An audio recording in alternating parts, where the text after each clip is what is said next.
All right, let's try this again. I'll try to give pithier answers than I did before. Okay, well, good morning, Mr.favell. Good morning, John D. How you doing? So, do you have any idea of what police brutality is or what's going on? Sure. Yep. I mean, I follow what's going on in the news, and I try to stay, informed by pretty much everything that's going on. So I feel like I have a pretty decent and comprehensive understanding of the state of things. So, do you believe that what they're doing is wrong, or is it by accident, or do you believe that they're believing that they're the law, they're enforcing it, or anything like that? Well, again, and I'll try to say this as quickly as possible because I know you're running out of storage space. It's a very complex answer. I think it would be an incorrect characterization to say that that people who go into law enforcement are specifically going in with the intention of creating murder and mayhem. There may be a small minority that is in fact that they're just evil people, but I think that when we're looking at this issue, you got to look on the systemic level and what conditions allow that sort of behavior to foment, and what sort of environments allow these sorts of things to happen, and what has happened historically, and what has happened in terms of specific locales and the way that municipal and other entities have dealt with these issues, and there's a lot of other issues bound up in it. That all being said, obviously there's a problem. There's a big problem, and the problem disproportionately affects people of color and other of disenfranchised communities in the United States. So there needs to be addressed on that level with specific emphasis on those communities.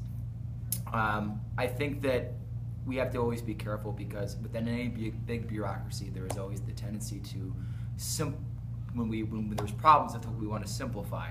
We want to make it that all cops this, all cops that, all cops this or that. I think most individual cops that go into that profession do so because they sincerely want to help people. They sincerely do believe in law and order and justice and things that we need in order for society to thrive.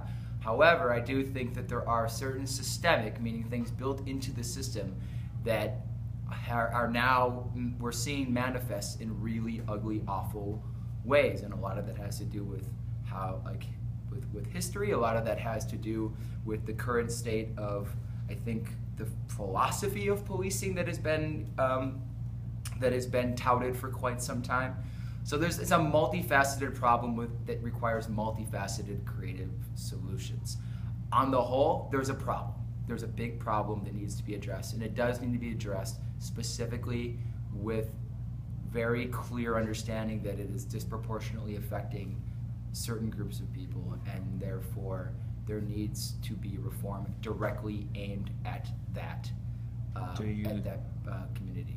Do you think that the church should do anything? Should they stay neutral? Should they make a difference? The Catholic Church? Just a church in general, just like any church? Any church. This runs into the same problem, just in terms of churches are not monolithic entities, just like no police force is monolithic, no bureaucracy is monolithic. Do I think in general, society on the whole, churchgoers, non-churchgoers alike, should be very, very conscientious in working towards social justice in the ways that with the apparatuses that they have? If the church exercises certain moral influence, then I do think it is a responsibility to come to bear on the situation if that's a power that they yield. So I guess the church in general, I mean, whatever that means, the religious community at large, I don't know. I mean, it's hard for me to speak on behalf of a monolithic entity, and it's hard enough for a monolithic entity to speak on behalf of itself. I'd say each person, with whatever they're involved in, whatever systems they're involved in, as an individual and as part of a broader society, should be conscientious and should be asking tough questions, should be working in whatever way that they have at their disposal to further the cause of social justice in whatever mechanisms that requires. So who should be the people who should step up? Who should have a voice? So basically, who should say, hey, this is a serious issue, and we need to try to fix this or come with a... Well, like most problems that are systemic and societal, it should be that people who have a vested interest in creating civil society, which I would argue is everybody, should have a voice in this issue. However, I do think that there have been groups that have been marginalized on issues and whose voices should be heard in a more prominent and more predominant way that has traditionally been the case. Again, complicated issues require complicated solutions. Complicated solutions require a lot of people to have a lot of uncomfortable conversations. A lot of action needs to be taken.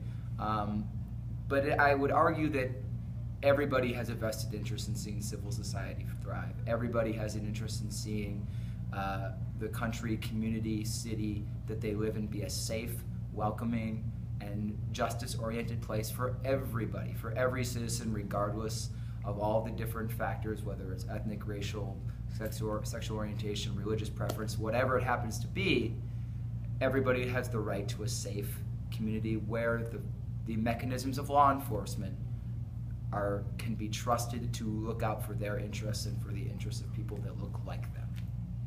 Well, that's all the questions I have. Thank you, Mr. Favell, All again. And great interview. Cool. Thanks, man.